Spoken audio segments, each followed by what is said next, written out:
భద్రాద్రి కొత్తగూడెం జిల్లా బొజ్జాయిగూడ మౌలానా ఇనాయతుల్లా రసీదీ ఆధ్వర్యంలో ఏర్పాటు చేసిన మదర్సా ఏ దారుల్ ఉలూమ్ సబీలుల్ ఫలా ఉర్దూ మదర్సాలో రంజాన్ నెల పురస్కరించుకుని ఏర్పాటు చేసిన తరాబీ నమాజ్ తర్వాత హత్మీ ఖురాన్ దువా ఉంటుందని పట్టణ మరియు పరిసర ప్రాంత ముస్లిం సోదరులు ఈ దువాలో పాల్గొనాలని నిర్వాహకులు మౌలానా ఇబ్రహీం కోరారు. నిర్వాహకులు ఇబ్రహీం మాట్లాడుతూ ఈ మదర్సాలో చదువుకున్న విద్యార్థులు పలు ప్రాంతాలలో తరాబీ కంఠస్థలం చదివిస్తున్నారని, ఇది ఎంతో గర్వపడే విషయమని తెలిపారు.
अला रसूलिहिल करीम अम्मा बाद ज़रूरी ऐलान बड़ी खुशी और मसरत के साथ ये इत्तला दी जाती है कि मस्जिद जबरुर रहमा मदरसा दारुल उलूम सबीलुल फलाह जमीयतुल हुफ़्फ़ाज़ के ज़ेर एहतिमाम हज़रत मौलाना इनायतुल्लाह रशीदी साहब के ज़ेर सदारत कल यानी बरोज़ हफ्ता बाद नमाज तरावी 10 बजे मस्जिद जबरुर रहमा में इंशाअल्लाह तरावी की ख़त्मुल कुरान की दुआ रहेंगी, जो रोज़ाना 3 पारे हज़रत मौलाना सलामतुल्लाह साहब जो है ना तरावी में रोज़ाना 3 पारे सुना रहे। कल ख़त्मुल कुरान की दुआ रहेंगी।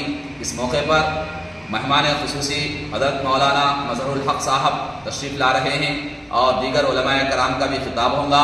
तमाम अहबाब से गुजारिश है कि कल बाद नमाज तरावी मस्जिद जबरुर रहमा में तशरीफ़ लाए।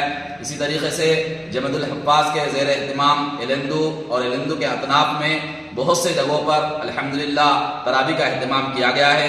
जैसे मिसाल के तौर पर मदीना मस्जिद, आज़ाद नगर, कोत्ता कॉलोनी, इंदिरा नगर मकतब में और 13 नंबर बस्ती मदीना मस्जिद और इसी तरीके से मक्का मस्जिद खदीम एलेंदू सतनारामपुरम और दीगर देहातों में ख़ासकर महब्बात जैसे इलाके में जामे मस्जिद में महब्बात की जामे मस्जिद में भी अल्हम्दुलिल्लाह मदरसे के तालिब इल्म वहाँ पर तरावी सुना रहे हैं।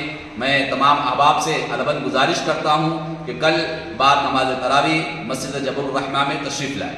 अल्लाह सबका अमल की तौफीक अता फरमाए। ముస్లిం ప్రజానికానికి శుభవార్త. రేపు అనగా శనివారం రాత్రి 10 గంటలకు మస్జిద్ జబరుర్ రహ్మా మదర్సా దారుల్ ఉలూమ్ సబీలుల్ ఫలాలో పెద్ద ఖురాన్ కంఠస్థలం చేసి ప్రతిరోజు 3 పారాలు తరావీలో చదువుతూ హజరత్ మౌలానా సలామతుల్లా సాహబ్ తరావీలో ఖురాన్ చదివించడం జరిగినది. కావున ఇల్లందు ముస్లిం ప్రజానికానికి చెప్పేది ఏందనగా రేపు కంపల్సరీ మస్జిద్ జబరుర్ రహ్మాలో 10 గంటలకి తరావీ నమాజ్ తర్వాత ఖురాన్ దువా చదవగలరు. తమరందరూ హాజరు కాగలరని మనవి. ఇట్లు madrasa Darul Uloom సబీలుల్ Falah educational welfare society. వాఖిరు దావాన్ అల్హమ్దులిల్లాహి రబ్బిల్ ఆలమీన్. ముఖ్యంగా తెలియజేయడం ఏమనగా ఈ రంజాన్ మాసంలో మదర్సాలో చదివి ఖురాన్ బైహాడ్ చేసి ప్రతి మస్జిద్లో అనగా మదీనా మస్జిద్ కరెంట్ ఆఫీస్, ఆజాద్ నగర్ మస్జిద్లో, అలాగే కొత్త కాలనీ మస్జిద్లో, అలాగే ఇల్లందులపాడ్ సతనాపురం 13 నెంబర్ బస్తీ, అలాగే ఇందిరానగర్ మక్తబ్లో, అలాగే మహబాద్ జామె మస్జిద్లో కూడా మదర్సా పిల్లలు అక్కడ ఖురాన్ కంఠస్థలం చేశారు. ఇది చాలా పెద్ద శుభవార్త. తమరందరూ కంపల్సరీగా శనివారం రోజు రాత్రి 10 గంటలకు మస్జిద్ జబరుర్ రహ్మాలో రాగలరని మనవి. ఇట్లు Madrasa Darul Uloom Sabeelul Falah educational welfare society. వాఖిరు దావానా అల్హమ్దులిల్లాహి రబ్బిల్ ఆలమీన్.